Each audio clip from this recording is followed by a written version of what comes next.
bem-vindos ao podcast Mais Conversa, Melhor Saúde, um podcast da OLS Matosinhos, a OLS mais antiga do país, que este ano celebra 25 anos.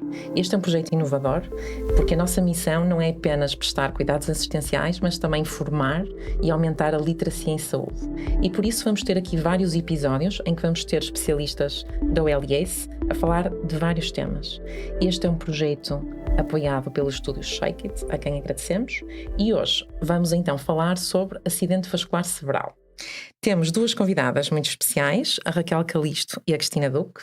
A Raquel é médica internista, é especialista em medicina interna e é co-coordenadora da unidade de AVC do Hospital Pedro Spano. E a Cristina Duque é neurologista, é membro da Sociedade Portuguesa de AVC e é também embaixadora do Dia Nacional de AVC.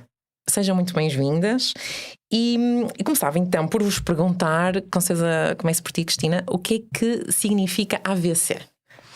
E em primeiro lugar, obrigada pelo convite para estar aqui hoje. Acho que é de facto muito importante nós educarmos para a saúde. Acho que é um dos principais fatores também na nossa luta contra o AVC, educarmos a população a saber identificar os principais fatores de risco. AVC, o que é AVC? Significa um acidente vascular cerebral, pode ser isquémico ou hemorrágico. O que é que isto quer dizer? No caso de um AVC isquémico, há uma oclusão de um vaso cerebral, de um vaso que leva o sangue até ao cérebro. Ok. E portanto o que acaba por acontecer é que a área do cérebro que esse vaso sanguíneo, que essa artéria portanto está a suprir, deixa de funcionar e portanto sofre e acabamos por perder neurónios. Por outro lado, temos também um AVC hemorrágico, quer isto dizer que há uma ruptura de pequenos ou grandes vasos dentro da cabeça, no cérebro, e que cursa com uma hemorragia intracerebral. E é importante fazer esta distinção porque as causas de um são muito diferentes das causas do outro tipo. A causa mais comum, portanto o AVC isquémico é o mais frequente, cerca de 85%, 15% são os AVCs hemorrágicos. Também dizer que ainda hoje há muita gente que acha que o AVC é uma doença do coração, não é? O AVC é uma doença do cérebro.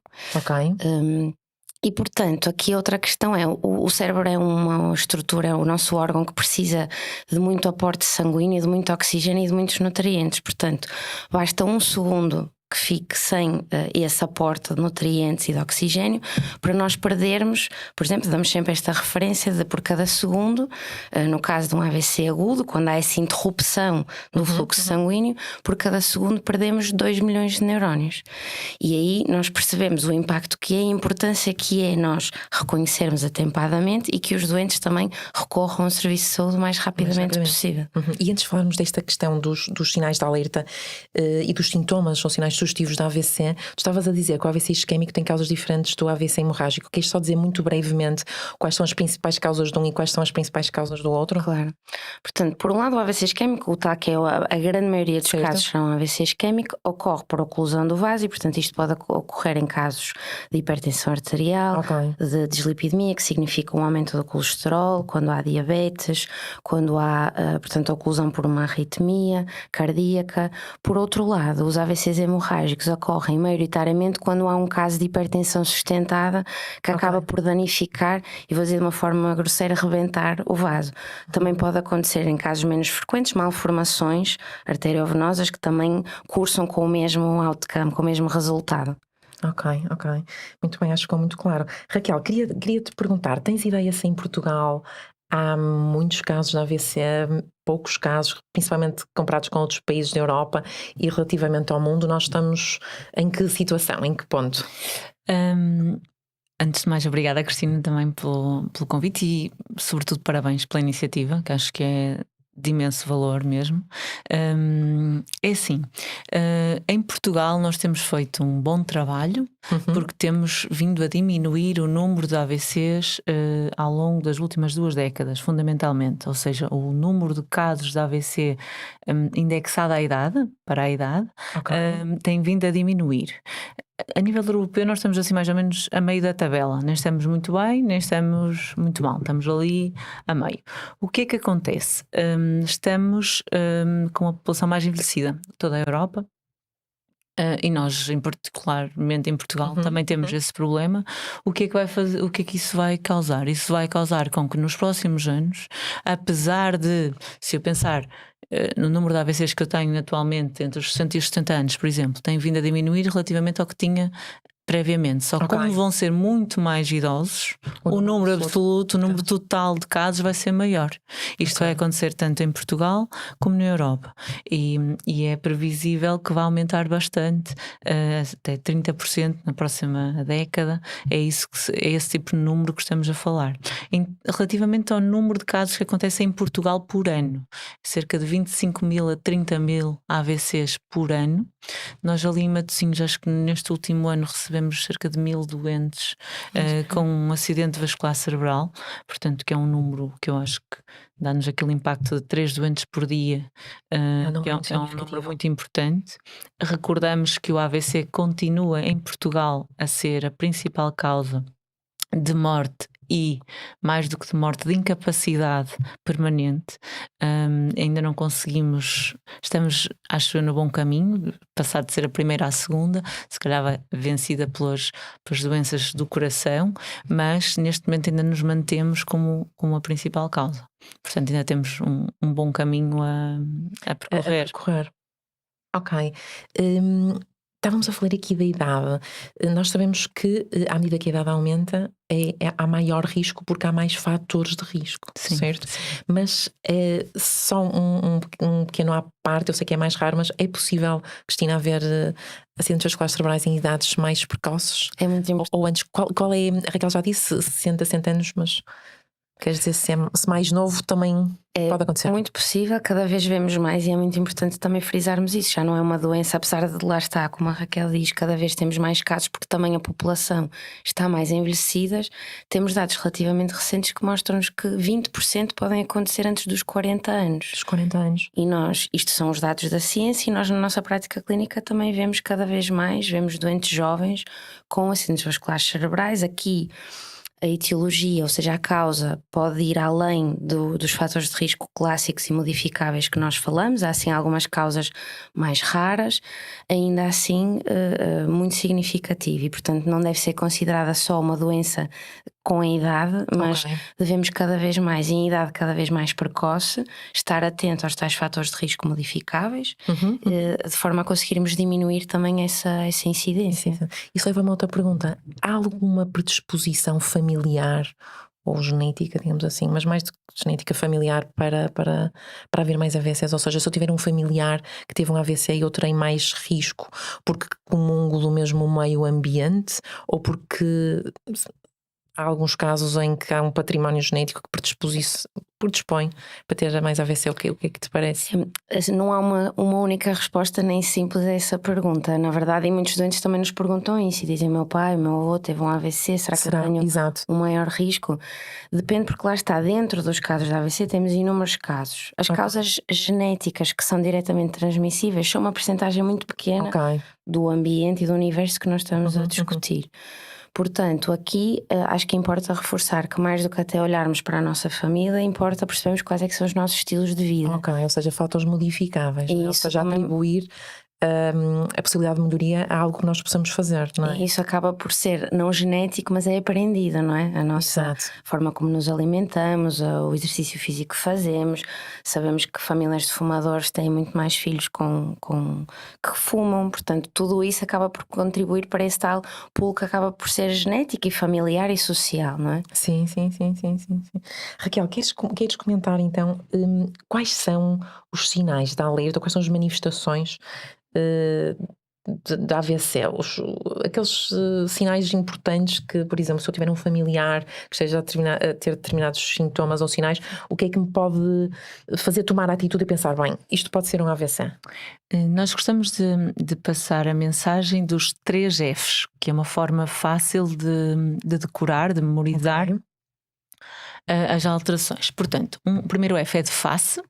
Se eu tiver a face descaída, portanto, um desvio em regra para baixo do lábio ou da cara de um dos lados é um sinal de alerta e deve fazer ativar 112. É isso que se deve fazer. Não é pegar na pessoa, pôr no carro e ir a um hospital. É ligar 112. Depois, se calhar, podemos explorar um bocadinho porque é que isso é tão importante. Portanto, o primeiro F da face descaída, o segundo F é da diminuição da força. Portanto, se diminuir de forma súbita a força de um braço, de uma perna ou dos dois, ou seja, de um membro, devemos questionar. Isto acontece em regra de forma súbita, quando é um AVC, portanto, em regra não é uma coisa muito progressiva, é uma coisa súbita ou intermitente, acontece, deixa de acontecer ou parece que está a acontecer e agrava subitamente. Isto é o padrão mais habitual. Ou ainda uma alteração da fala. Portanto, se a pessoa, o terceiro F é de fala. E os 3 Fs habitualmente aparecem todos ou aparece um mais do que os outros? Não tem de aparecer todos juntos. Basta um deles. Em regra, se dissermos que um AVC mais extenso, ou seja, em que há um entupimento da artéria no cérebro que atinge uma área grande do cérebro, em regra acumulam-se os Fs, ou seja, tem alteração da face, tem dificuldade a falar e tem alteração da força do membro. Mas há AVCs que podem parecer ser mais pequenos numa fase inicial, mas que devem motivar da mesma maneira uma avaliação rápida. Podem apresentar-se inicialmente só por diminuição da força, só de um dos Fs, basicamente. E não é preciso ter os 3 Fs para ser um sinal de alarme, basta um dos Fs. E nessa altura, então, imaginemos, eu tenho um familiar a quem estou a identificar que tem um destes 3 Fs. O que é que eu devo fazer? Pronto, o que devemos fazer é ligar para o 112. Porquê que isto é tão importante as pessoas compreenderem? Felizmente no nosso país há uma via verde instalada para o AVC. Queres explicar o que é uma via verde? Então, a nível nacional, um conjunto de entidades juntaram-se para tentar combater o AVC e atuar melhor perante um AVC. Nós sabemos que, como a Cristina tão bem lembrou, o tempo é fundamental. Quanto mais rápido atuarmos, mais conseguimos poupar cérebro ou recuperar cérebro. Portanto, cérebro que está em sofrimento e em que todos os minutos contam. Felizmente, nos últimos anos, a medicina evoluiu imenso e nós conseguimos agora fazer um conjunto de tratamentos que, se feitos precocemente, rapidamente, conseguem reverter o problema que se estava a instalar, o entupimento da artéria, por exemplo.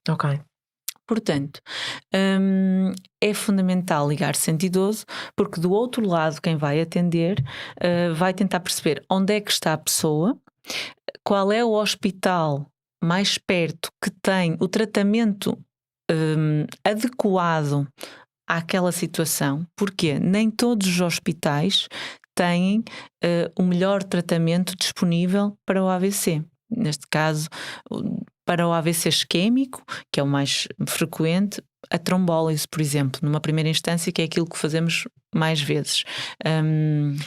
Portanto, o que é a trombólise? Portanto, a trombólise é a administração de um medicamento que o que vai fazer é dissolver um medicamento que se dá na veia e que antes de se administrar tem de se fazer um conjunto de coisas, tem de se fazer um TAC, uma avaliação clínica, e vai dissolver o coágulo de sangue que entupiu a artéria, basicamente. E que está a provocar, portanto, e que está a provocar alteração neurológica do doente.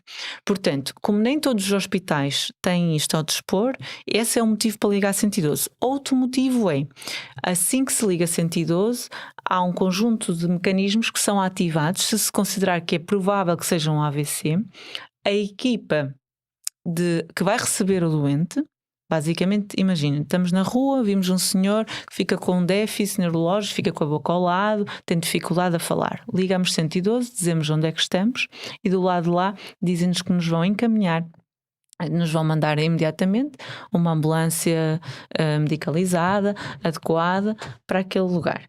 e à chegada os bombeiros põem o doente e entram e vai diretamente para o hospital X. No hospital X, quando o doente chegar, os médicos já sabem, e os enfermeiros que lá estão já sabem primeiro que o doente vai chegar, que idade tem o doente, as características gerais, em que contexto é que aquilo aconteceu, e atuam imediatamente. O doente não vai esperar, não vai ficar à espera de uma triagem médica, não vai ficar na sala de espera a ver se é avaliado, não vai acontecer nada disso. Vai entrar como uma via verde, vai entrar efetivamente diretamente para o sítio que deve ir e atuar sem conformidade, e assim ganha-se tempo e ganha-se cérebro, basicamente. Muito bem, daí a importância de ativar 112. Ok. Chegado ao hospital, Cristina, há então algumas estratégias. A Raquel estava a falar destas possibilidades, por exemplo, de fazer trombólise. É habitual nós conseguirmos recuperar totalmente? Não? Depende do tempo, depende da extensão. Queres comentar um bocadinho isso? Sim, felizmente eu acho que é das grandes inovações e das grandes melhorias que temos na área das doenças cerebrovasculares, é de facto a trombólise, a trombectomia, que é depois o outro tratamento que a Raquel também falou, que depois da trombólise, que tenta dissolver o trombo, digamos que podemos fazer uma espécie de cateterismo cerebral, vou explicar assim, que retira-se mesmo esse trombo ou esse coágulo que está dentro do cérebro, para um tratamento e para o outro, que são estes tratamentos avançados e que mudaram completamente o paradigma do AVC em Portugal e no mundo, não é? Embora ainda seja, lá está, a principal causa de incapacidade e de morte em Portugal, mas isto mudou o outcome destas pessoas e, portanto, quando nós temos isso à nossa disposição, podemos de facto melhorar a vida destas pessoas.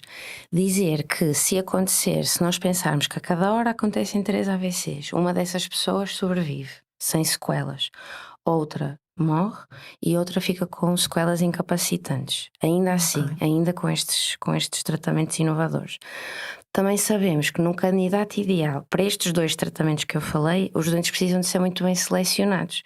E como também já dissemos, parte logo desde o início da população. Se a população reconhecer e notificar, então aí a primeira etapa está cumprida. Depois cabe-nos a nós, os profissionais de saúde na sala de emergência, avaliarmos as indicações ou contraindicações para um ou outro tratamento.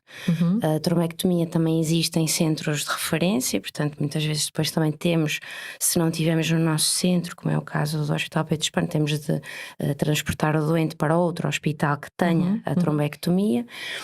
Num candidato ideal, sabemos que a recuperação é fantástica, pode ser até 100%. Ainda assim, depois depende das métricas que nós também vamos avaliar, porque podemos ter um doente que recuperou toda a sua capacidade motora, mas que ficou, por exemplo, com um síndrome depressivo grave após AVC, ou que fica com alterações cognitivas que não são assim perceptíveis e que se mede muitas vezes também pela capacidade de retomar a sua atividade profissional. E nós sabemos que ainda hoje em dia, temos 30% dos doentes que não chegam a recuperar, ou aliás 30% recuperam e conseguem trabalhar, portanto 70% não recuperam e não voltam à sua atividade normal. Portanto, sim, em candidatos ideais a taxa de sucesso é fantástica. Queres explicar o que é um candidato ideal? Só por cuidado, porque as pessoas podem achar que toda a gente que tem um AVC pode fazer este tratamento, mas não é assim. Sim. Mas não só algumas. Não. Se nós, portanto, aqui estamos sempre a falar em AVCs isquémicos, certo? No hemorrágico não temos este tipo de tratamento, é um pouco o controle das consequências e da tensão arterial, não podemos reparar o vaso. Quando há oclusão, podemos dissolver o trombo ou tirá-lo. Candidato ideal, o primeiro fator é desde logo o tempo em que o doente chega até nós. Temos, assim, se olharmos, depois há sempre algumas variações, mas o ideal será até às 4h30 para um dos tratamentos, ou até às 6 ou eventualmente 12 horas com outro tratamento, com o tal cateterismo. Portanto, em primeiro lugar, além de tudo, é o tempo. O fator tempo. É o fator tempo, porque aí é que vamos ver se a lesão, se ainda não tivermos infarto estabelecido, se aquela área ainda não tiver sofrido, a área Uhum, cerebral, ainda podermos ir tentar recuperar.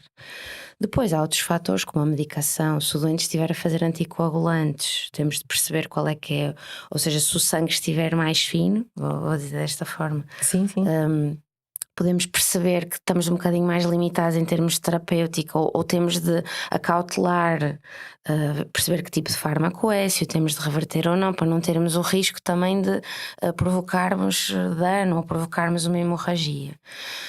O grau de incapacidade prévia é algo que também é muito discutível, mas cada vez mais nós sabemos que, na grande maioria dos casos, independentemente da idade ou do estado prévio, devemos sempre considerar estas terapêuticas, porque, por exemplo, e isto fora até ou recomendações mais exigentes, mas se nós sabemos que se um doente está acamado, mas ainda tem linguagem, se é um AVC que afeta a linguagem, nós ainda temos alguma coisa que possamos recuperar para manter a qualidade de vida dessa pessoa, não é? Que Ok. é, Por em isso o termo última candidato análise, ideal não tem a ver com o doente, mas sim com o contexto, não com é? o O contexto, tempo. sim. A questão do tempo, deixe-me só, é mesmo fundamental e nós continuamos a ter muitos doentes que chegam tarde, que se sentiram mal de manhã quando tiveram dificuldade a falar, que achavam que ia passar, foram dormir, montes deles dizem isso, foram dormir para ver se passava a dificuldade a falar, ou o braço, achavam que o braço estava dormente e pesado,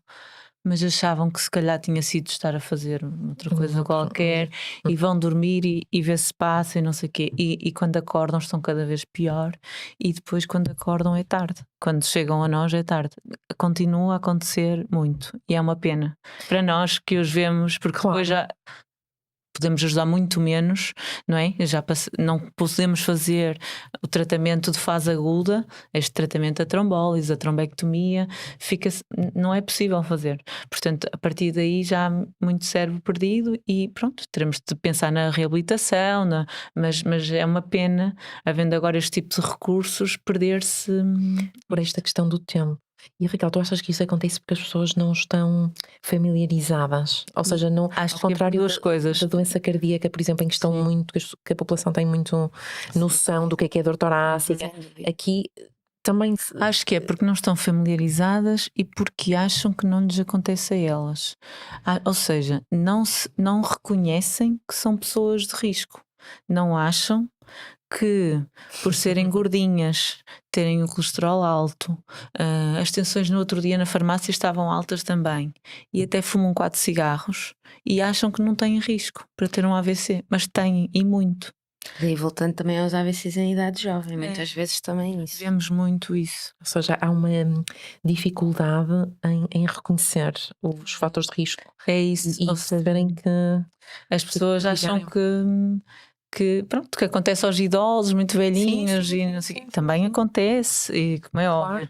não é? Mas para as pessoas já ativas que ainda trabalham, acham que não lhes acontece a elas. Acho que é um bocadinho por aí, mas depois nós vamos explorar. Mas então não tinha o colesterol alto, mas Pois. então não tinha, e não tem falhado a medicação, que também é muito frequente. Não tem falhado a medicação do colesterol e as tensões, e vais vendo, e tem 1, 2, 3, Todos os 4, fatores de risco todos os fatores de risco juntos. presentes. É. Ok. É possível que as pessoas tenham essas alterações neurológicas e desapareçam, ou seja, que sejam transitórias. Isso é É. possível? E pode confundir ou dar a ideia à pessoa que afinal não vai acontecer mais nada e depois acontece. Por isso, a ideia, o teu conselho é que, ao mínimo sinal de alerta, mesmo que seja transitório e desapareça, Sim. certo? Sim, Que se deve pedir ajuda. exatamente. Porque não se sabe o que é que vai acontecer assim. Sim. Portanto, nós designamos a AIT, acidente isquémico transitório, Uhum. a quando acontecem déficits neurológicos, ou seja, alteração da fala ou da força ou assim, e que revertem num período de 24 horas. No entanto, há alguns destes sintomas que duram minutos ou duram pouco tempo.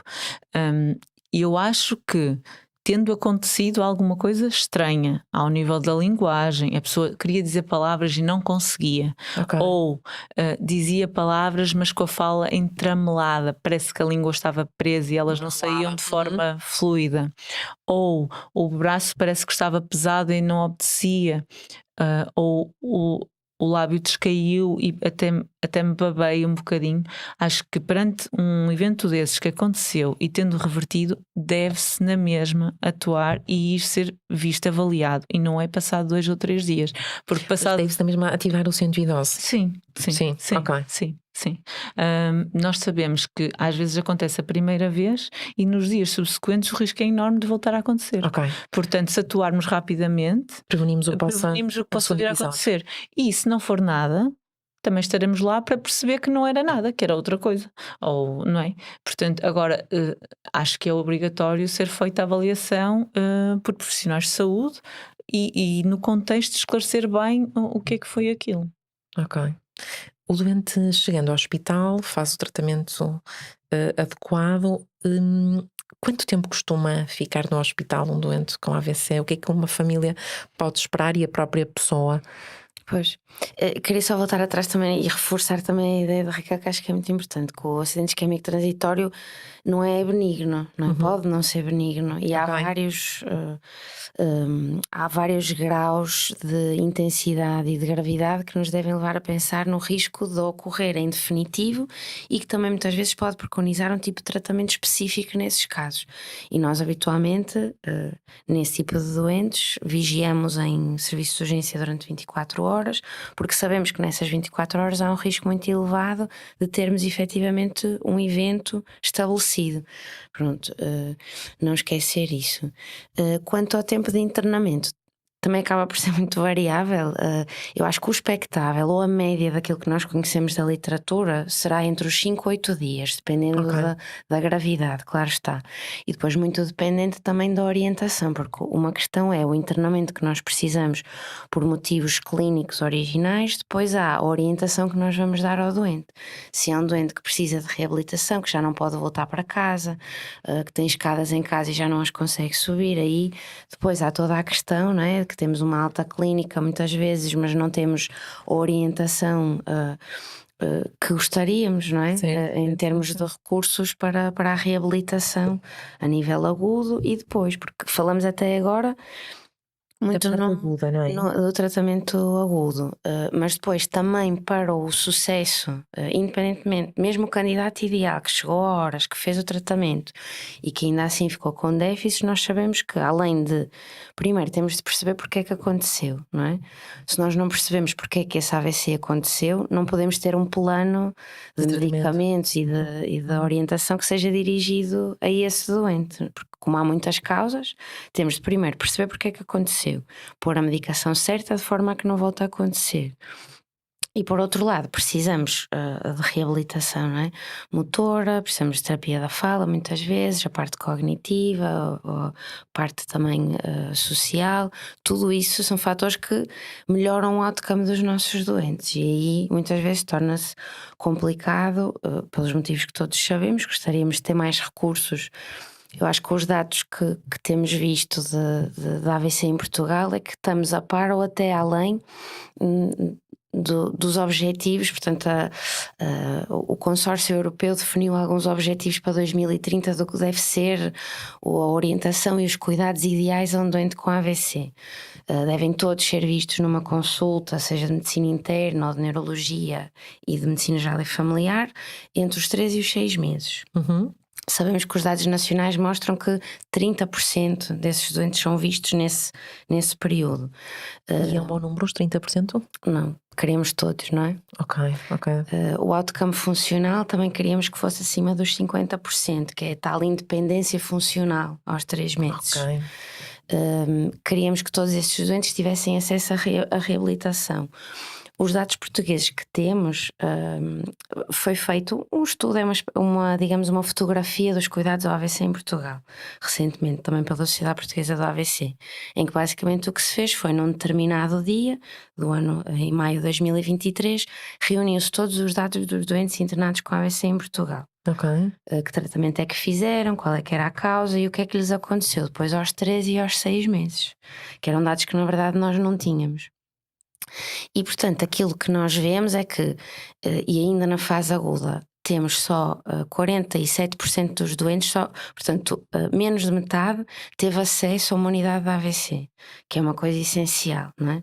Melhoramos a parte dos cuidados agudos, da tal trombectomia e trombólise, ou seja, os doentes têm acesso quando chegam ao hospital, a horas, não é? Quando fazem a sua parte, chegam ao hospital e têm acesso a estes tratamentos de última linha, e até os fazemos mais do que outros países na Europa. Mas depois não temos infraestruturas suficientes onde colocar estes doentes e onde os podemos tratar e acompanhar de uma forma mais especializada com todos os profissionais de saúde necessários. Essa parte, e depois a parte seguinte, que é também a orientação depois do internamento, onde também sabemos que há muitas lacunas, não é? Há muitos poucos recursos, e acho que é essa a grande limitação prática que temos tido, pronto, para melhor cuidarmos dos doentes com AVC. Raquel, da tua experiência do internamento, quais são as perguntas mais frequentes dos familiares com os doentes com AVC relativamente à alta? O que é que preocupa estas famílias e estas pessoas? Perguntam com frequência como é que vai ficar a pessoa, não é? O que é que vai precisar de ajuda no dia a dia? Ok. E é uma pergunta absolutamente adequada, não é? Que limitações vai ter? Ok. Perguntam muitas vezes se é definitivo ou quanto é que vai melhorar, e querem saber isso com exatidão, e nós às vezes não sabemos dar a resposta mais exata, porque também depende do comportamento do doente na reabilitação, depende da reabilitação que vai fazer efetivamente, porque nós sabemos que há vários tipos de unidades e várias formas de referenciar os doentes, e portanto a reabilitação em si também diverge um bocadinho, e isso dá diferentes resultados nos doentes. Perguntam.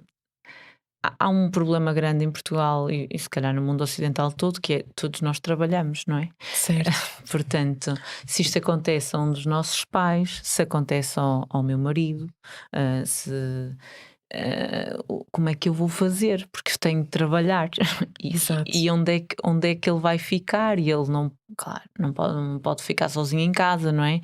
Portanto, como é que eu vou adaptar a minha vida a este novo dado? E isto quando a limitação é puramente motora, não é? Quando a pessoa não mexe, não...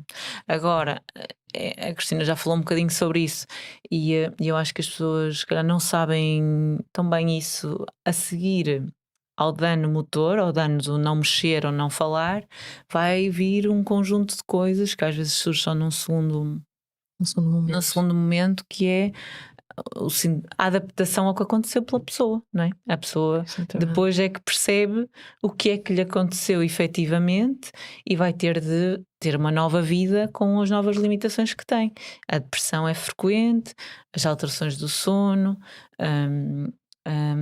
alteração da cognição, ou seja, alterações na memória, em funções executivas, desempenhar funções, fazer cálculo, comunicar. Quem fica com alterações da linguagem fica frequentemente com dificuldades a comunicar, a transmitir uma ideia, receber informação, conseguir partilhar o que sente.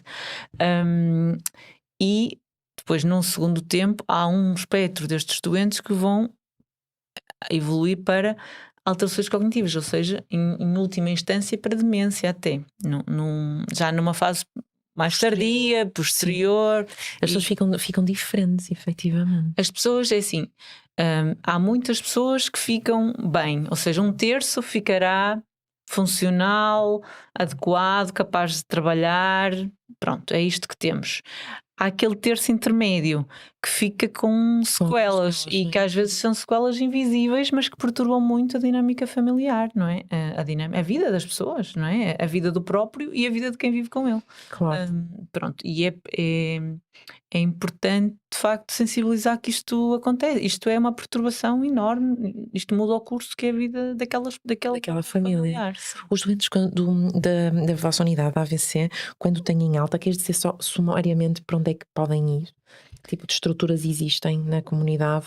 Sim, é assim, os centros de reabilitação intensiva existem nós referenciamos para 2 centros fundamentalmente e são para casos muito particulares, infelizmente específicos, ou seja, doentes que têm muito bom prognóstico, que se reabilitarem intensivamente vão melhorar imenso, provavelmente, e que à partida vale a pena referenciar para ali. Porquê é que são poucos os referenciados e tão escolhidos? Acho que é por uma carência de vagas nas estruturas, não é por outro motivo, porque se calhar se fizéssemos uma avaliação custo-efetiva, provavelmente muito mais teriam de lá estar. Todos. Exato. Idealmente todos, não é? Mas o problema é o número de vagas, portanto, como há poucas vagas, selecionam-se os melhores candidatos. Pronto, depois temos unidades de reabilitação de média duração, longa duração, curta duração, temos a convalescença e fundamentalmente é isto. Temos reabilitação e depois na comunidade, não é? Depois e acaba por muitas vezes depender depois também já de recursos às vezes mais privados ou sociais em que há uma prescrição desta reabilitação nesse contexto. Alguns doentes também são selecionados para manterem fisioterapia no hospital. Também mas por exemplo, manter em ambulatório. Qual é a diferença aí entre uma unidade de convalescência e uma unidade, por exemplo, de média duração? Não sei se conheces. É assim, uma unidade de média duração implica um internamento, o pagamento é indexado. Tem a ver com um modelo de organização. Sim, mas de nível de cuidados, algumas com certeza têm um nível de cuidados semelhantes. Eu acho que vai depender também eu acho que a tipologia é em termos logísticos e de tempo que se prevê que o doente lá esteja. Porque depois o tratamento específico que é feito na unidade é dependente do tipo dos recursos que existem e da própria unidade, não é? Isto em termos práticos é o que acontece. Sim. Houve um doutoramento recente de um fisioterapeuta que concluiu de Espanha, que avaliou esses trajetos e que concluiu que as unidades de convalescença e os centros de reabilitação intensiva tinham melhor custo-benefício em termos de resultados finais da reabilitação, quando comparados, por exemplo, com as unidades de média duração e outras. Pronto, é isto. No LIS tem havido uma série de iniciativas de sensibilização da população. Existe um programa, não é? O programa FAST? É o Fast Heroes. Fast Hero. Queres explicar o que é? Sem dúvida. Cristina? E começar por dizer que a grande iniciativa é também da equipa de enfermagem da nossa unidade da ABC. Perfeito. Que tem sido fantástica nesta dinamização. A Angels, portanto, a Fast Heroes é uma iniciativa da Angels, que é uma organização europeia que também pretende melhorar os cuidados do AVC partindo da educação na população. E portanto a enfermeira Sandra Martins, a enfermeira Carla Pinto e a enfermeira Jesus têm dinamizado este projeto em que trouxeram a Fast Heroes para o hospital e para a OLS. A ideia é ensinar e a vertente em que elas têm também inserido inicialmente foi mais nas crianças, portanto ir às escolas e ensinar às crianças a identificarem estes 3 Fs. Sabemos de casos já, e sabemos de um caso da nossa OLS de um menino que telefonou e cativou a Via Verde para a avó, já depois desta formação. Super interessante. E sabíamos, quer dizer, este programa também já surge porque se sabe que efetivamente nós a partir dos 6 anos, se ensinarmos as crianças também esta literacia para a saúde, que eu acho que também super cedo. E tem-se discutido cada vez mais porque é que as pessoas não reconhecem, e voltando atrás até a patologia cardíaca de alguma forma sempre foi mais conhecida. Talvez, não sei explicar, talvez a dor no coração seja mais óbvia e concreta que as pessoas associem. Sintomas neurológicos de reconhecer, não é? Muitas vezes, mesmo nós temos estes 3 Fs, mas há outros sintomas da AVC, há muitos sintomas que podem ser sinal da AVC e, portanto, às vezes pode haver esta complexidade que a pessoa não sabe identificar. Sabemos que se educarmos as pessoas desde cedo, que de facto, mesmo nos currículos escolares, se nós pensarmos, não é? Porque isto nós conseguimos não é LS, mas se calhar se nos currículos escolares já houvesse esta formação, não é? Esta formação seria importante para a sociedade em geral. E portanto, basicamente o que têm feito esta promoção toda em várias escolas do Concelho de Matosinhos. Também agora, na comemoração do Dia Nacional do Doente com AVC, promoveram uma formação para bombeiros, em que também Foi lá no hospital, não foi? lá no Que eu vi, hospital, que teve uma grande adesão. uma enorme adesão. Acho que a percepção que há é que as pessoas estão sedentas de conhecimento e querem Poder de ajudar, facto sim. ajudar, exatamente, querem de facto ajudar, e às vezes é um bocadinho por não haver essa informação e disponibilidade. Claro que nós todos sabemos que muito destas atividades, e neste caso em específico é tudo extra laboral, não é? Tudo o que nós fazemos é às vezes por amor à camisola. Mas é para um bem maior, sem dúvida. E tem sido fundamental, tem sido muito interessante e muito motivador, mesmo com os doentes também. Eu ia te perguntar, há uma associação de doentes com AVC. Sim, há Portugal AVC. Chama-se Portugal AVC. Há mais do que uma? AVC. Ou são... A Portugal AVC, sim, a mais, não quer dizer que não existam outras, Mas é que tem maior número de associados, não é? E maior visibilidade nacional é o Portugal AVC, que é uma sociedade de sobreviventes do AVC. Certo. Que faz também uma enorme divulgação e uma enorme sensibilização. Nós também depois do AVC também recomendamos a todos os doentes que contactem com estas associações. Existem outros organismos, como a Sociedade Portuguesa da Afasia, que também permite, no caso, quando a afasia significa déficit de linguagem, portanto, doentes que fiquem com déficit de linguagem também podem contactar este recurso para terem ajuda a vários níveis, e acho que todos estes organismos são essenciais, não é, na comunidade para conseguirmos dinamizar e apoiar. E estamos a chegar ao fim do nosso episódio. Ia-vos perguntar se querem deixar assim uma mensagem final para a nossa audiência. Queres começar tu, Cristina? Sim, pode ser. Repetir, acho que dizemos sempre isto, mas a principal causa de morte e incapacidade em Portugal continua a ser o AVC. Nós conseguimos prevenir 90% dos casos, portanto nós podemos ainda fazer muita coisa, e portanto lembrar os 3 Fs, a fala, a face e a força, recorrer sempre a um serviço de saúde, acionar o 112, estilo de vida saudável, todos estes fatores, por mais jovens que sejamos, estar atento à nossa saúde, viver com saúde é essencial, estarmos atentos e cientes do que também nos pode acontecer a nós, não é? E deixar também aqui a mensagem do Dia Nacional do Doente com AVC foi no dia 31 de março, no entanto estende-se as celebrações, digamos, ou o assinalar deste evento estende-se até ao dia do AVC em outubro.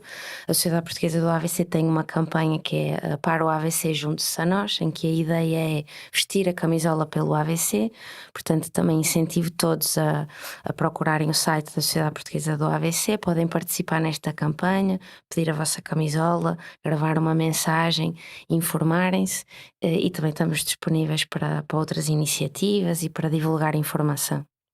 Ok, muito bem. E obrigada. E tu, Raquel, queres deixar uma mensagem? Sim, eu acho que em complemento do que disse a Cristina, diria que a forma como nós vivemos pode de facto fazer a diferença no nosso risco individual para diminuirmos o nosso risco de virmos a ter um AVC. E quem já teve um primeiro AVC também tem um risco muito maior de vir a ter um segundo evento. Isso infelizmente acontece muitas vezes. Pronto. O que é determinante? Eu acho que vou falar fundamentalmente para quem já teve um primeiro evento e não quer ter o segundo, que eu acho que é uma mensagem que também é importante, sobretudo para os familiares que possam estar a ver o podcast, a ouvir, é cumprir a medicação.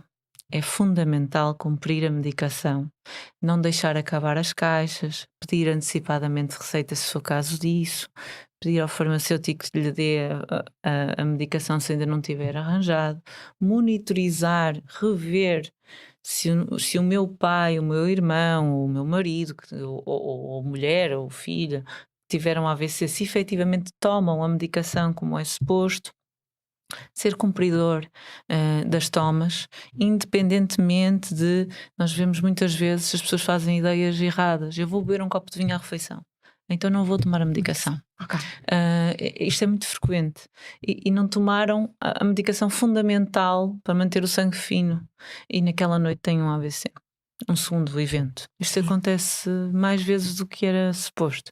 Porque as pessoas têm ideias erradas, quer dizer, não vai ser o copo de vinho que vai impedir a absorção do medicamento. Portanto, o medicamento tem de ser tomado e a questão do copo de vinho é um copo de vinho e pronto, e não vamos mais por aí.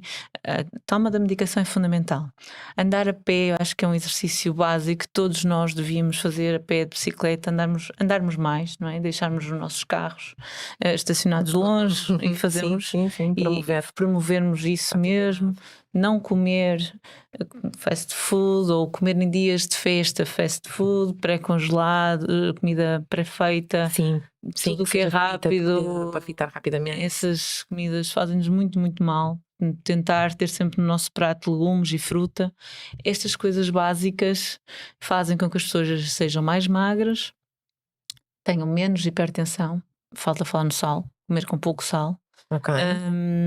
Se tem um problema cardíaco, vigiar como é que está o risco de arritmias, conversar sobre isso com o meu médico de família. Pronto, estar alerta para estas pequenas coisas, evitar fumar, não abusar de bebidas alcoólicas. Pronto, se todos nós cultivarmos isto no nosso dia a dia e nas pessoas que nos rodeiam, porque aquilo que a Cristina disse também sobre a predisposição familiar do AVC passa muito por aqui, não é? Quem cozinha lá em casa? É uma das perguntas que eu gosto de fazer quando vejo um doente com AVC, que tem todos estes fatores de risco. Pergunto quem cozinha lá em casa, quem é que faz, é com essa pessoa que eu vou ter de conversar, porque essa pessoa é determinante para mudar os hábitos daquela família, e se ela mudar, o curso de doença daquela família muda. Isso é uma coisa impressionante, impactante. não é? Impactante, quer dizer, se aquela pessoa que faz o almoço, o jantar, que trata dos lanches, passar a fazer de outra forma e incentivar a ir a pé e não fumar, o risco daquelas pessoas todas virem a morrer ou a ter problemas de AVC, infarto e até cancros e outro tipo de doenças é radicalmente diferente. Portanto, devemos mesmo cuidar desse tipo de coisas. Ok. Muito obrigada, então. Obrigada. Muito obrigada. O podcast estará depois disponível nas plataformas habituais e no site da OLS. Obrigada.